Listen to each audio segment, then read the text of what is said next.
what you've done and what you have done to you. You are the promise of attorney that God knew you were going to. And I met a man named Hubie Sin. He is a prophet. And I don't use that word lightly.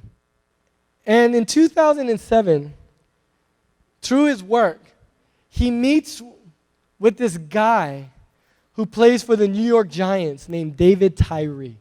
And Hubie met him to do his finances. He was going to be his CPA.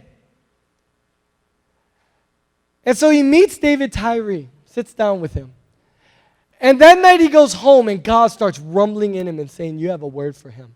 David Tyree on the phone reveals that he's a believer, a devout believer. And he says, you spoke to things that we hadn't told a single soul except my wife and I.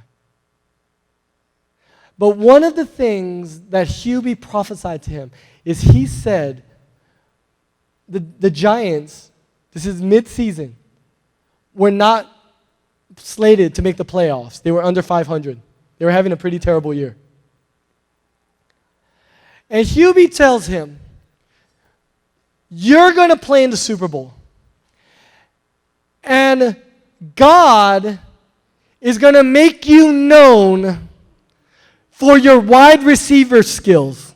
And he says, in the Super Bowl, you're going to make the play that determines the Super Bowl for you guys. You're going to make the biggest play. This is a fourth-string wide receiver who doesn't play. Nobody knows who he is. He lives in a world in which on his own team, he operates by the limited capacity of what's allowed for him. And all of a sudden, here comes God piercing through that and says, you have seen yourself, you've been living in this jar of oil. But God says, I'm about to expand you. The Giants go on this amazing second half run where they finished like 7-1 in their last 8 games. And their only loss was the last game of the season against the undefeated, all-time great New England Patriots. They barely lose on the last-second touchdown. They go into the playoffs as the last seed, find themselves in the Super Bowl for a rematch against the 18-0 undefeated Patriots, considered the greatest team of all time, and all they have to do is win the Super Bowl. They'll be the first 19-0 team in the history of the NFL. David Tyree, the day before the Super Bowl, has one of the worst practices of his life. He drops everything. They're not even planning on playing him at wide receiver, I wouldn't think. Watching him drop everything. They get into the Super Bowl. Defense holds it down. It's a back and forth game. And then in the last minute, Tom Brady for the New England Patriots throws a touchdown. They score what seems to be the game-winning touchdown. All New England has to do is keep the Giants from scoring a touchdown with less than a minute left. The Giants find themselves in the middle of the field facing a 3rd and 5 with time running down. When this happens. And now, the greatest Super Bowl play, David Tyree's helmet catch.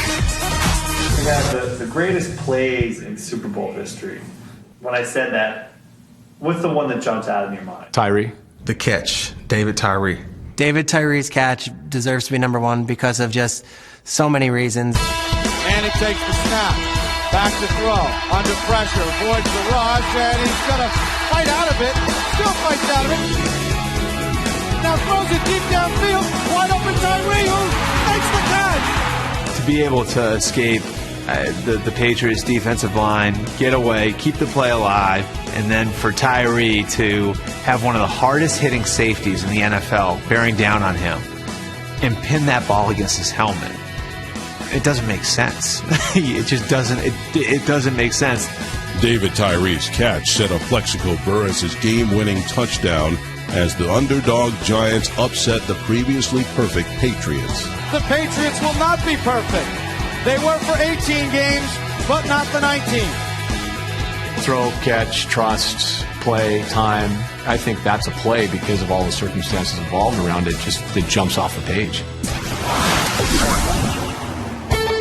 David Tyree defines an unlikely hero.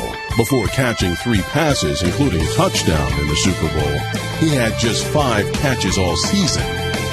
The fact that it's David Tyree, it's incredibly hard to believe. During practice that week, Tyree was dropping everything thrown to him so much that his fellow receivers were trying to console him and explain to him, don't worry about it, you'll still have an impact in the game. It was as improbable a play as anybody could ever have dreamed up. He'll go down in history for that one play. Ironically, that one play would be the final catch of David Tyree's career. It's kind of remarkable that it worked out that way, but it's not a bad way to go out. That happened. David Tyree not only made the play that determined the outcome of the Super Bowl, he made the greatest play of all time. I want you to catch that. A guy who by all accounts was a failure at the receiver position in the NFL and was only on a roster not because he was a wide receiver, but because of what he did on special teams, finds himself on the biggest stage. And everything leading up to that told him that there's no way that this can happen. The practice that week told him that the very thing that would be prophesied, that God would use to be glorified through, is the weakness that you have. It's your hands. A wide receiver who can't catch anything. Everything leading up to that game, nothing from the prophecy to the game itself confirmed to him that it was going to come true, that it was going to happen. But that moment in that game, he has the game of his life. He makes the biggest play in the history of the Super Bowl. He will go down in history. People who don't know anything about his career, when you talk to them about sports and you say the Tyree catch, the helmet catch, they know exactly what you're talking about. And when he found himself on that stage after the Super Bowl, all he did was give glory to God.